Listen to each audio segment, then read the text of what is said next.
Hey, it's Sela Social Studies.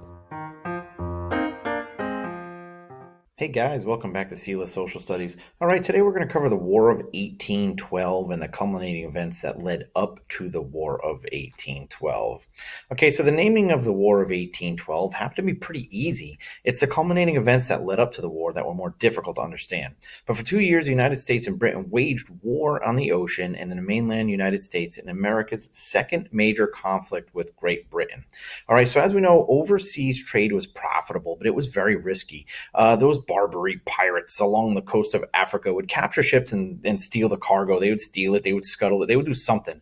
Okay, these attacks would continue on American and European ships until the United States would send these large warships like this one right here, the USS Constitution, out along the trading posts to stop the pirating of their ships. Britain and France would be always entangled in the Napoleonic Wars from 1803 to 1815. Okay, so they were always at war. Remember that. And during the beginning of this conflict, Britain and France were both trying to stop the United States from aiding one another while they were at war. Because you remember, we fought the British, the French helped us. We were British colonists and fought the French, right? So now they're fighting each other, and they don't want us to join either side. And so what would happen here is the British Navy would stop some American ships going across, and they would go on these ships and they would search for British sailors who would run away from the British Navy. And when they searched the ship's crew, the British sailors were forced to return to the British ships, and sometimes even American sailors and citizens were taken by accident, forcing them to work in the British Navy. This was actually called British impressment of American sailors. This infuriated Americans, and ultimately it no longer became an accident that the British would, pick up these American citizens and bring them back onto their ships and force them to work in the Navy.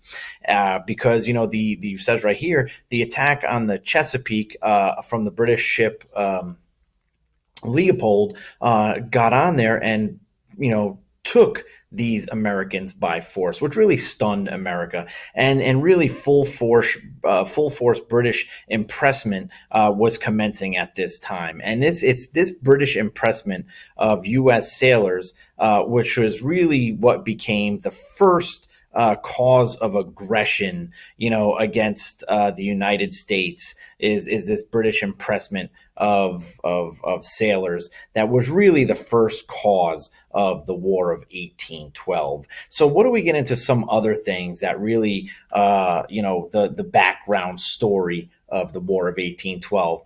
Well, in response to punish the British, Thomas Jefferson and Congress passed what we call the Embargo Act in 1807. And what the Embargo Act does is it bans trade with all foreign countries to try to punish Britain and France. American merchants lost a lot of stuff, and without foreign trade partners, they were losing a whole lot, especially Britain and France. But what did it do to Britain and France? It really did nothing to Britain and France. So in response to that, Thomas Jefferson actually comes up with this one right here, the Non-Intercourse Act. Now, what the Non-Intercourse Act is it replaces the failed Embargo Act of 1807, and it bans trade only with Britain and France and their colonies in the like the Western Indies, let's say. So they gave U.S. merchants the availability to trade with other nations like Netherlands or somebody like that, but they were not able to trade with Britain and France. And this was not really much more successful than the Embargo Act. So Thomas Jefferson kind of really sets up some of this failing and trade deficits that we have in the United States. So what happens in 1809? James Madison, yes, that same James Madison who wrote the Bill of Rights, is elected president, and almost immediately skirmishes and battles are fought across the United States between British settlers and Native Americans and American settlers trying to move to the West. They're fighting over this land in the West. And some of these British agents, as they were called, they were actually arming Native Americans with firearms in the West. And one of these important Native Americans that became popular that we started fighting against is Tecumseh. He was a Shawnee chief, and he emerged as one of the leaders. And he hoped to unify the Native Americans in the northwestern frontier and in the south and in the eastern Mississippi Valley and have them all fight against the United States of America. Right. So what happens here is Tecumseh finds a village or founded a village near what we call Tippecanoe and the Wabash Rivers in the Indiana Territory. And Tecumseh is a brilliant leader. He's a brilliant speaker. He really tries to unite the Native Americans to resist and attack the American settlers and the U.S. Army in the West. But in 1811, Governor William Henry Harrison warned Tecumseh not to resist the power of the United States. Don't resist because, we're going to crush you anyway. And Harrison was worried that if Tecumseh had the backing of the British, that he could become a serious threat to the United States in the West.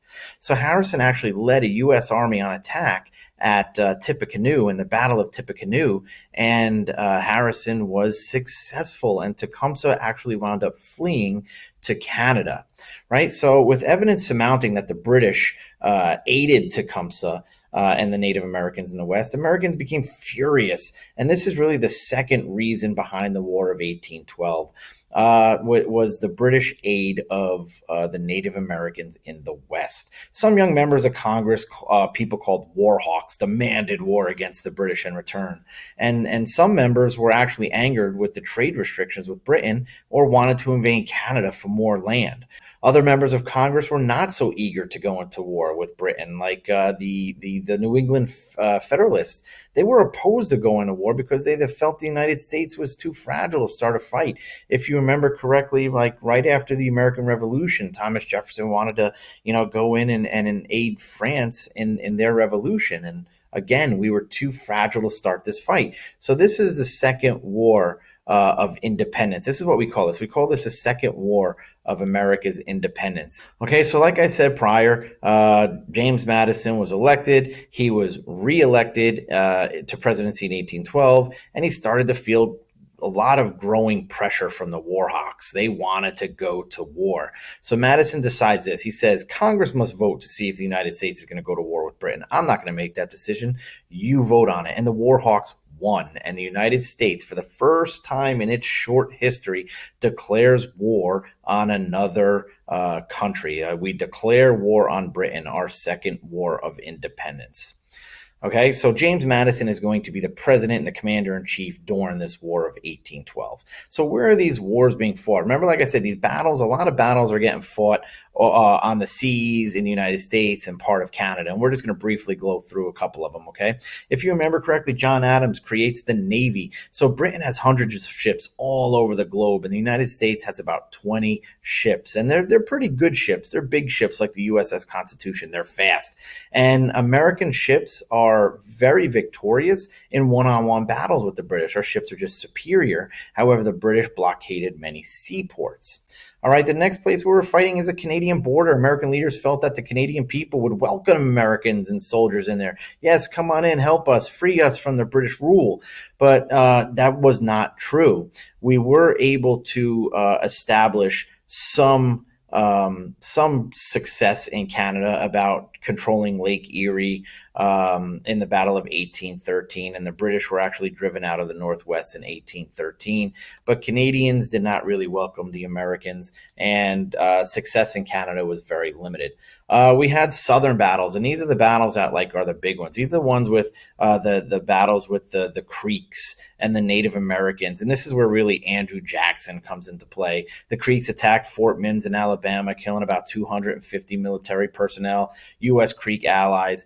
In total, 36 out of the 550 people that were living there actually survived the attacks. Andrew Jackson leads 2,000 volunteers into the Battle of Horseshoe Bend, defeating the Creeks in 1814, resulting in the Treaty of Fort Jackson, which forced the Creeks to surrender millions of acres in their land. And this is really where you start to see Andrew Jackson's hatred for Native Americans in the country.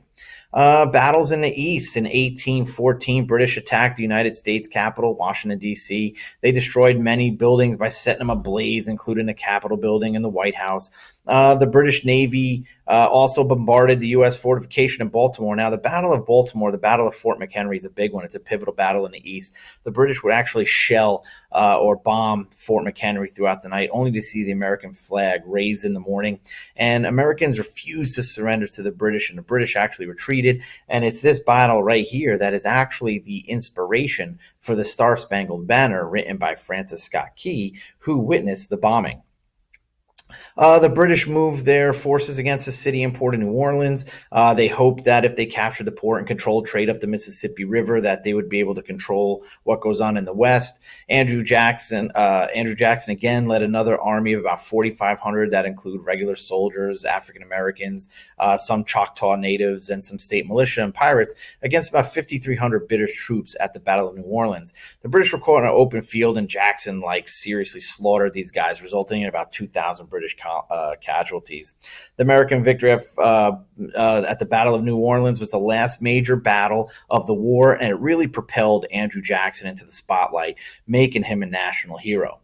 All right, so now we're going to get into what type of results of the war. What were some results of this war? A group of New England Federalists met at the Hartford Convention and agreed to oppose the war, but unfortunately for them, the war ended before Congress was able to meet. So this ill-timed effort led to the Federalist Party actually losing most or almost all of its remaining power that it has. And on December 24th, 1814, United States and Britain signed the Treaty of Ghent, which effectively ended the War of 1812. And some of the results of the treaty were that each nation returned their conquered lands back to each other. We had a great feeling of patriotism among the American people, and Native American groups, unfortunately, were effectively broken. But the biggest result of the War of 1812 is that the lack of goods of the British blockade, it actually boosted American manufacturing, resulting in the British beginning of the American Industrial Revolution.